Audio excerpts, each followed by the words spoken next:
ইসলামী শরিয়ার বিধিবিধান এবং সেটা মেনে নেওয়া, এটা আল্লাহ তাআলার তাওহীদেরই অন্তর্ভুক্ত, আল্লাহর একাত্মবাদেরই অন্তর্ভুক্ত।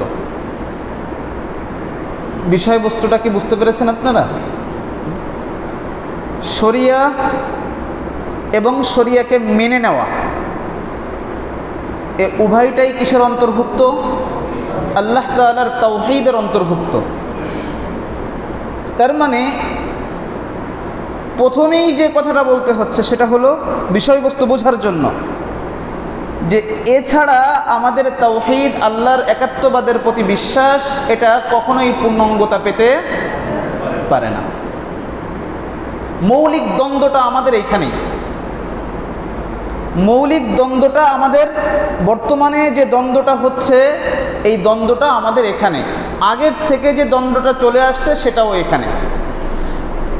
আমরা শুরু থেকেই দেখেন তাওহীদের প্রতি কেন গুরুত্ব আরোপ করছি, কারণ যখন একজন বান্দার তাওহীদ ক্লিয়ার হয়ে যায়, তাওহীদ ক্লিয়ার হয়ে গেলে তার সামনে এই আলোচনাটা খুব বেশি করা লাগে না। কারণ তাওহীদ সে বুঝে, যখন সে বোঝে যে তাওহীদ, সাথে সাথে এটাও বুঝে যায় যে তাওহীদের যতগুলো বিষয় রয়েছে, তাওহীদ যা কিছু দাবি করে, আল্লাহর প্রতি বিশ্বাস যতগুলো বিষয়কে দাবি করে, এরই অন্তর্ভুক্ত হচ্ছে আল্লাহর আদেশ এবং নিষেধকে শিরোধার্য মনে করা আমার জীবনের জন্য, শিরোধার্য মনে করা সমাজের জন্য, শিরোধার্য মনে করা রাষ্ট্রের জন্য, এবং শিরোধার্য মনে করা সেটা প্রতিষ্ঠিত হওয়ার জন্য। এর বাহিরে সে অন্য কিছুতে কখনোই সন্তুষ্ট হতে পারে না। এছাড়া সে কোনো কিছুকেই সে কখনোই বিজয় মনে করতে পারে না। এছাড়া সে কখনোই কোনো কিছুকে বিপ্লব মনে করতে পারে না। বিষয়টা কি বোঝাতে পেরেছি? তো এটা হলো আমাদের আলোচনার বিষয়, যে আল্লাহর শরিয়াকে বাস্তবায়ন করা এবং তা মেনে নেওয়া, এটা আল্লাহর তাওহীদের অন্তর্ভুক্ত। দেখেন, আমরা যে তাওহীদের কথা বলছি, এই তাওহীদটা মৌলিকভাবে লা ইলাহা ইল্লাল্লাহ এর অর্থ। লা ইলাহা ইল্লাল্লাহ এর থেকেই আমরা এটা পাচ্ছি, যা কি করছে? গায়রুল্লাহর দাসত্বকে চিরতরে অস্বীকার করছে, যে কোনো অবস্থায় গায়রুল্লাহর দাসত্ব করা যাবে না। তাওহীদ মেনে নেওয়া, আবার গায়রুল্লাহর দাসত্ব মেনে নেওয়া, তার প্রতি সন্তুষ্ট হওয়া, এটা কখনোই এক হতে পারে না। কখনোই কি হতে পারে না? এক হতে পারে না। আপনি আল্লাহকে বিশ্বাস করেন, আল্লাহর তাওহীদে বিশ্বাস করছেন, আল্লাহর দাসত্ব মেনে নিয়েছেন, আবার আপনি গায়রুল্লাহর দাসত্বও মেনে নিয়েছেন, এটা কি করে সম্ভব হলো? না, এটা সম্ভব না। এখানে সরাসরি তাওহীদের কি আসতেছে? তাওহীদের উপরে সরাসরি আঘাত আসতেছে। তাহলে আমি যদি তাওহীদ মেনে নিই, তাহলে অবশ্যই আমাকে কি করতে হবে? গায়রুল্লাহর দাসত্ব এটা বর্জন করতে হবে। গায়রুল্লাহর দাসত্ব বর্জন করা ছাড়া আমি কোনো অবস্থায় তাওহীদ এবং পূর্ণাঙ্গ তাওহীদবাদী হতে পারবো না। এই কথাটা আল্লাহ তাআলা সূরা লুকমানের আয়াত নাম্বার 30 এ বলেছেন, যালিকা বিআন্নাল্লাহা হুয়াল হক ওয়া আন্না মা ইয়াদউনা মিন দুনিহি আল বাতিল। যালিকা বিআন্নাল্লাহ, এটা এই কারণে যে আন্নাল্লাহা হুয়াল হক, আল্লাহ তাআলাই হচ্ছেন একমাত্র ধ্রুব সত্য। আল্লাহ ছাড়া যত গায়রুল্লাহ রয়েছে সব কি? মিথ্যা, সব বাতিল, সে কথা বলছেন। ওয়া আন্না মা ইয়াদউনা মিন দুনি, আর বাতিলরা আল্লাহর পরিবর্তে যা কিছুর দাসত্ব করছে বাতিল, সেটা ওয়া আন্না মা ইয়াদউনা মিন দুনি হুয়াল বাতিল, সেটা বাতিল। আমরা একটা কথা অনেক আগ থেকেই বলে আসছি, সেটা হলো যে আমি যখন কোনো একটা বিষয়কে ইসলামিক বলতে পারছি না, যখন কোনো বিষয়কে ইসলামের অন্তর্ভুক্ত করতে পারছি না, সেটা বাতিল, সেটা জাহেলিয়াত। মানে ইসলামও না, আপনি বললেন না ওটা ইসলামিক না, তাহলে অনইসলামিক, তাহলে কুফরি না, কুফরিও না, না, এর সুযোগ নাই যে একটা জিনিস ইসলামিকও হবে না আবার কুফরিও হবে না, এর কোনো সুযোগ নাই। হয় আপনাকে ইসলামিক বলতে হবে, অন্যথায় সেটাকে কি বলতে হবে? সেটাকে কুফরি বলতে হবে। দুয়ের মাঝে ওয়াসিতাতুম বাইনা ওয়াসিতাতাইন, এর কোনো সুযোগ নাই।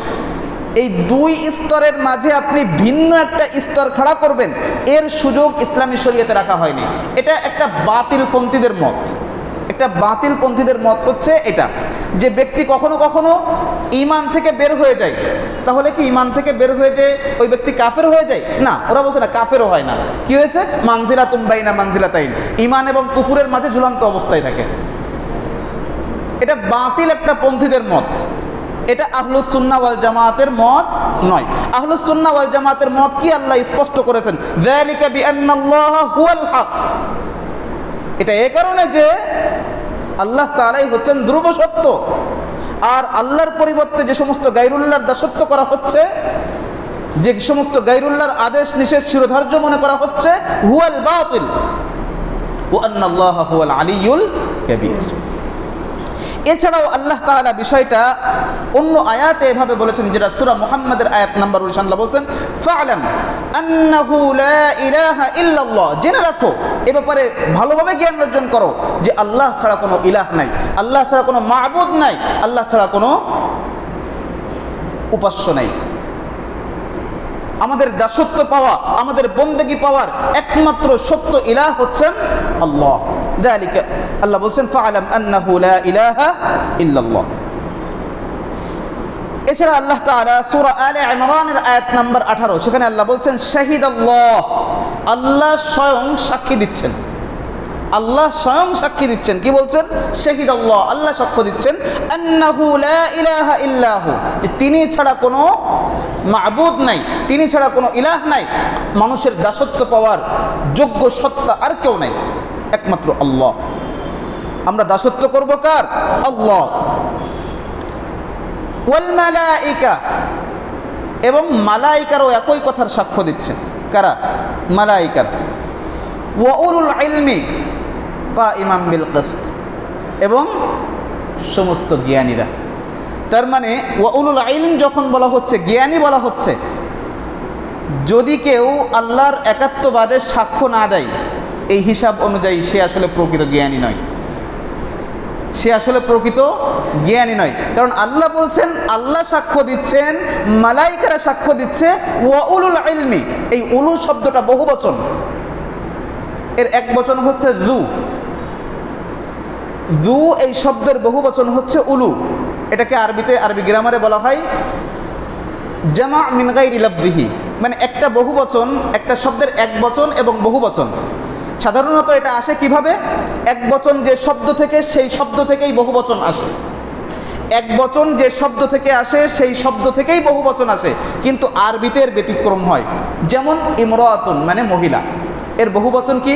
নিসাউন। তাহলে ইমরাতুন কি শব্দ আর নিসাউন কি শব্দ? তাহলে বহুবচন এক শব্দে, এক বচন ভিন্ন শব্দে, এটা আরবিতে হয়। ঠিক ওরকম যু এটা এক বচন, এর বহুবচন হচ্ছে উলু। তাহলে বলছেন ওয়া উলুল ইলমি, মানে ইলম ওয়ালারা, যারা জ্ঞানী, যারা জ্ঞানী, জ্ঞানীরা সাক্ষ্য দিচ্ছে। তার মানে হচ্ছে যে যারা আল্লাহর একাত্মবাদে সাক্ষ্য দেয় না, আল্লাহর দাসত্বকে মেনে নিচ্ছে না, এরা জ্ঞানী নয়। এরা এরা আল্লাহর বিচারে জ্ঞানী নয়। তারা আমার আপনার বিচারে অনেক বড় জ্ঞানী হতে পারে, আমার আপনার বিচারে অনেক বড় ডক্টর হতে পারে, ডাক্তার হতে পারে, অনেক কিছুই হতে পারে, অনেক ডিগ্রি তাদের থাকতে পারে, এমনকি এত পরিমাণ সার্টিফিকেট জীবনে অর্জন করেছে যে সেটা বহন করার জন্য কয়েকটা ঘোড়ার প্রয়োজন হতে পারে। কিন্তু আল্লাহর বিচারে সে জ্ঞানী নয়, কারণ সে আল্লাহর তাওহীদকে চিনতে পারে না, তার স্রষ্টাকে, তার মালিককে, তার খালিককে সে চিনতে পারেনি। এই জন্য আল্লাহ তাকে জ্ঞানী বলতে রাজি নন।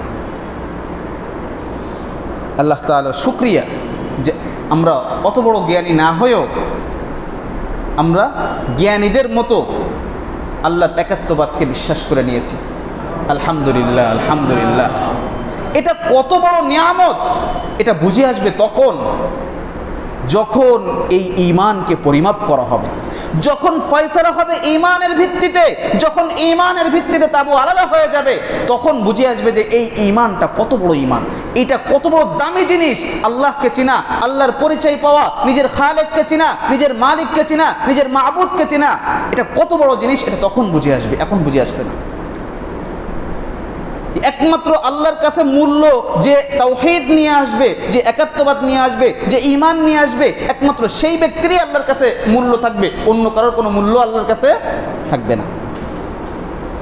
তাহলে আমরা যেটা বুঝলাম সেটা হলো যে আমাদের একমাত্র দাসত্ব পাওয়ার সত্তাকে আল্লাহ। শুধু আমি এই কথাটা বিশ্বাস করলাম হবে? আমি মুখের স্বীকারোক্তি দিলাম যে আমার দাসত্ব পাওয়ার একমাত্র যোগ্য সত্তা হচ্ছেন আল্লাহ। আল্লাহ হচ্ছেন হুয়াল মাবুদ, হুয়াল ইলাহ, হুয়াল মালিক, হুয়াল মালিক, হুয়াল জব্বার, হুয়াল মুতাকাব্বির।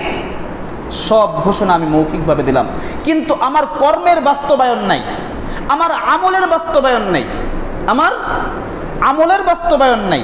শুধু আমার মুখের স্বীকারোক্তি রয়েছে, আমার অন্তরের বিশ্বাসও জড়িত নাই। হবে এটা? না। অন্তরের বিশ্বাস আছে, মুখের স্বীকারোক্তিও আছে। আমি মুখে স্বীকার করছি, আমার অন্তরের বিশ্বাস রয়েছে, কিন্তু কর্মের বাস্তবায়ন নেই। হবে না। তাহলে এই তিনোটা জরুরি। এই তিনোটা কি জরুরি? ঠিক এই বিষয়টাই হচ্ছে এমন যে আপনার যেমন আল্লাহর তাওহীদকে বিশ্বাস করতে হবে, আল্লাহর শরিয়াকে কি করতে হবে? মেনে নিতে হবে। আল্লাহর শরিয়াকে অন্তর দিয়ে মেনে নিতে হবে, মুখের দ্বারা তার স্বীকারোক্তি দিতে হবে, এবং সেই সাথে সাথে আমার আপনার কর্মের দ্বারা আল্লাহর সেই শরিয়া বাস্তবায়ন করতে হবে। এটাও যথেষ্ট নয়, আরও বিষয় রয়েছে। সেটা কি? যারা গায়রুল্লাহর দাসত্ব করছে, যারা গায়রুল্লাহর দাসত্ব করছে, যারা আল্লাহ ছাড়া ভিন্ন কোনো কিছুর দাসত্ব করছে, সেটা সংবিধানের নামে আসুক বা সেটা ভিন্ন মূর্তির নামে আসুক বা ভিন্ন যে কোনো কিছুর রূপে আসুক, যারা গায়রুল্লাহর দাসত্ব করছে, যারা আল্লাহর বিধান ছাড়া ভিন্ন কোনো বিধানকে নিজেদের শিরোধার্য মনে করছে বা সেগুলো বাস্তবায়ন করে চলেছে, এসব কি গায়রুল্লাহর দাসত্বের অন্তর্ভুক্ত। আর যারা এগুলো বাস্তবায়ন করছে তারা আল্লাহর পরিবর্তে রবের আসনে বসেছে। এগুলো আমার কথা নাই, স্পষ্ট কোরআনের আয়াত থেকেই আসবে ইনশাআল্লাহ।